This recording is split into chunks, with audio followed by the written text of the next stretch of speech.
A história de ontem fez a gente querer entender melhor porque os prédios desabam no Brasil. E a gente ligou para o professor Paulo Helene, da Escola Politécnica da Universidade de São Paulo. Por coincidência, ele estava em Fortaleza.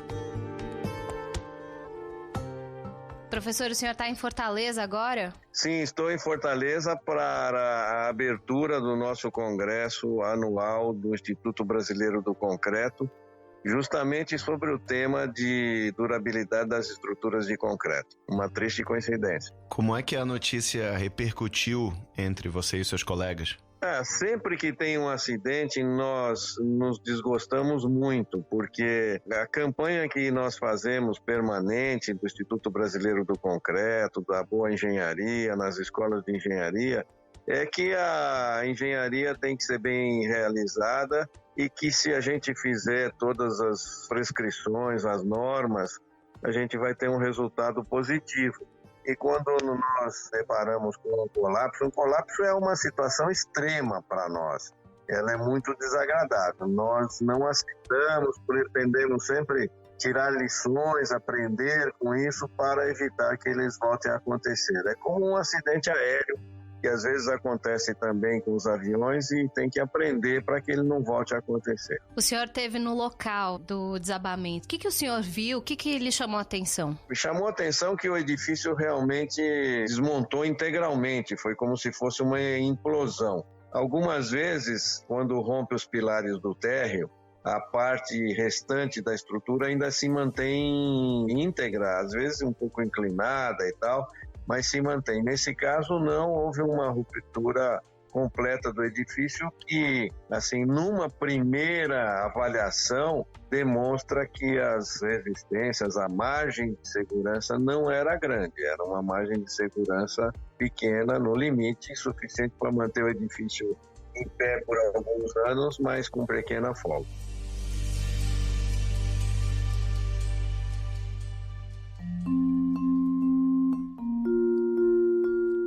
Como o senhor descreveu, um colapso é algo extremo. Como é que ele acontece? É um erro desde o início, uma falha de engenharia da construção, ou é uma coisa que envolve também manutenção ao longo do tempo? Ou tem a ver também com materiais, né? É muito importante isso. Só uma investigação agora, na segunda etapa, depois dessa parte inicial de resgate das pessoas que aí a gente ainda deseja que saiam com vida, que a gente vai saber melhor, porque um acidente dessas proporções tanto pode ter origem num projeto inadequado como numa execução inadequada que envolve os materiais. Mas ali no caso, pelo que a mídia tem mostrado até agora, das informações que nós temos inclusive de colegas aqui da região de Fortaleza, deixou muito tempo sem fazer uma manutenção preventiva, porque nós projetamos e construímos as estruturas de concreto para que elas avisem quando elas estão passando mal. Entre os avisos que ela demonstra são fissuras e corrosão de armadura, quer dizer, a corrosão de armadura, ela ocorre e ela iniciou provavelmente vários anos atrás, pelo menos um ano atrás ou mais, provavelmente 5 anos atrás, para que ela chegasse nas proporções que apareceu na mídia nesse caso. Então, são avisos, são notícias que são sintomas que indicam que as pessoas têm que tomar providência, elas têm tempo para tomar providência. É aquele desgaste que apareceu na imagem que você consegue ver até a estrutura de ferro dentro da... Exatamente, do pilar, aqueles são pilares, colunas, pilares. Da exatamente. Coluna, isso? É uma dúvida que eu fiquei, porque eu acho que quando acontece uma coisa dessa, as pessoas se preocupam, né? E até podem ficar um pouco assustadas com seus próprios prédios, por exemplo. Isso aí, a gente citou esse caso de novo extremo do metal visível. Eventuais problemas de manutenção são visíveis? Que tipo de dica a gente pode dar para o morador que pode ficar preocupado, pode ficar com medo do prédio não estar passando por manutenção? Quando os sintomas aparecem, são visíveis com observação visual, já estão em estado mais avançado. Nós temos recursos, a engenharia de hoje tem recursos através de equipamentos de ensaios para fazer uma inspeção periódica, que é o que nós defendemos. Nos edifícios novos a gente faz mais espaçado, por exemplo, uma vez a cada 10 anos, e nos edifícios mais velhos, uma vez a cada 5 anos, de maneira que com essas inspeções, mesmo não tendo nada visível, mas através de ensaios que a gente usa, por exemplo, a gente usa equipamento de ultrassom, gama-radiografia, usa equipamentos eletromagnéticos que fazem um trabalho similar ao que faz para os seres humanos,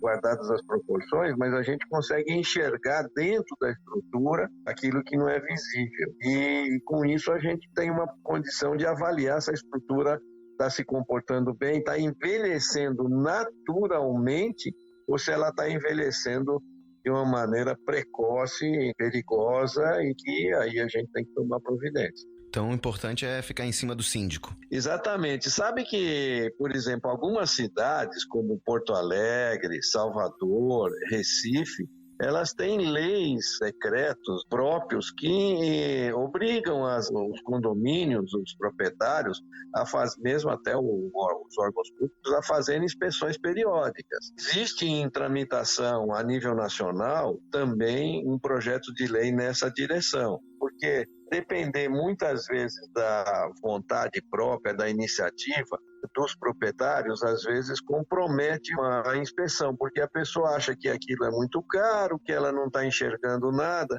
E eu sempre, se vocês me permitem, faço uma comparação com os automóveis que todos nós temos, e temos a cultura de trocar o óleo do motor antes que o motor comece a vazar, que o cabeçote trinque, etc. Justamente é para impedir que o problema apareça. E na construção civil, às vezes, não existe a cultura de intervir antes que o problema apareça visivelmente. Entendeu? Pelo que o senhor está falando, há uma questão com a manutenção e a fiscalização disso no país, né? Exatamente. Nós estamos trabalhando a engenharia brasileira, o IBRACON, outras entidades, o IBAP, está trabalhando numa norma de inspeção predial, onde nessa norma vai haver recomendações de que as estruturas devem ser inspecionadas, e aí entra essa questão da idade. Nosso patrimônio construído hoje no Brasil é muito grande e está envelhecendo. É claro que a gente está fazendo obras novas, mas a gente já tem muita coisa construída e com 40, 50 anos. Veja os problemas que nós estamos tendo nas pontes de São Paulo. Pontes com 30, 40, 50 anos que necessitam intervenção. A Ponte Jânio Quadros, que é conhecida como a Ponte da Vila Maria, ela foi parcialmente interditada por conta do risco de desabamento. As estruturas não são eternas, elas precisam de intervenção. É pequena, é verdade, não é uma intervenção muito grande, se feita na hora certa. Se deixar que a deterioração se progresse, aí a intervenção fica muito mais onerosa e perigosa.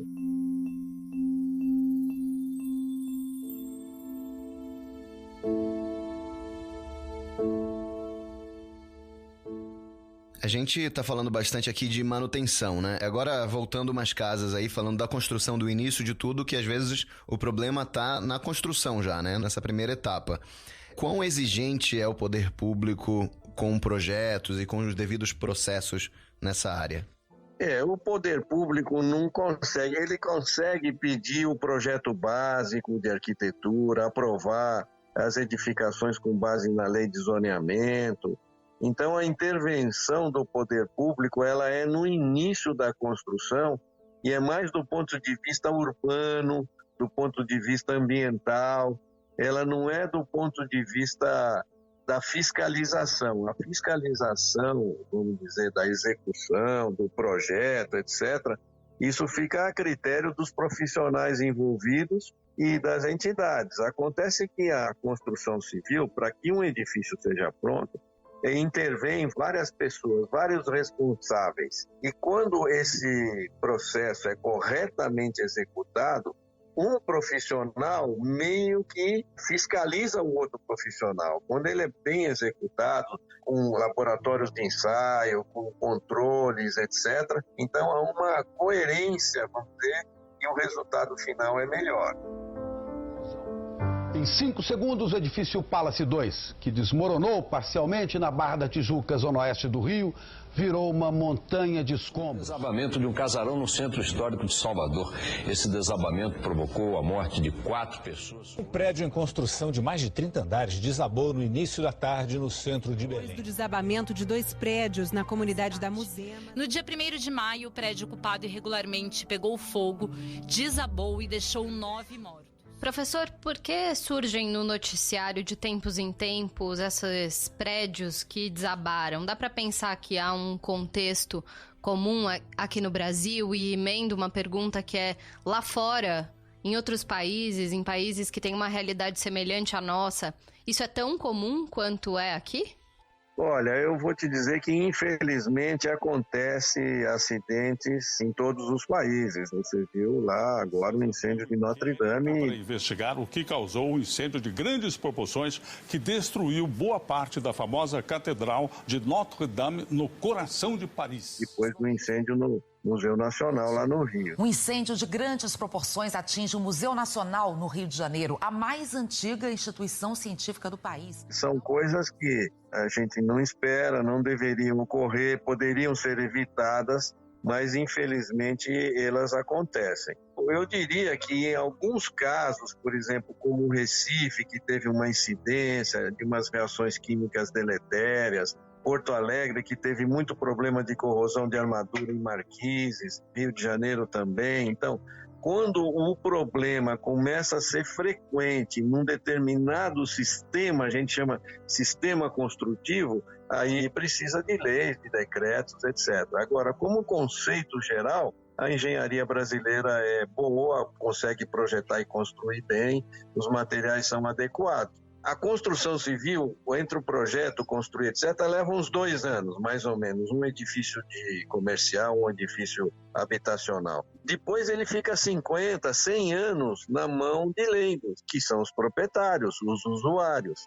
Então, essa etapa, nós ainda não organizamos ela bem, não tem ainda legislação adequada para essa etapa, para que a gente possa, através de inspeções periódicas, evitar que uma deterioração chegue a esse nível de que chegou nesse caso e aconteceu no Areia Branco, lá com o incêndio do Paz de Almeida. Então, se a gente tivesse inspeções periódicas, a gente conseguiria evitar esses colapsos. E a gente acaba tomando lições, são lições que a gente aprende nessas horas, que são importantes serem tomadas. Uma delas que eu gostaria de comentar, porque vocês estão sabendo que está sendo falado que já havia um início de intervenção no edifício, não é isso? De reforma, né?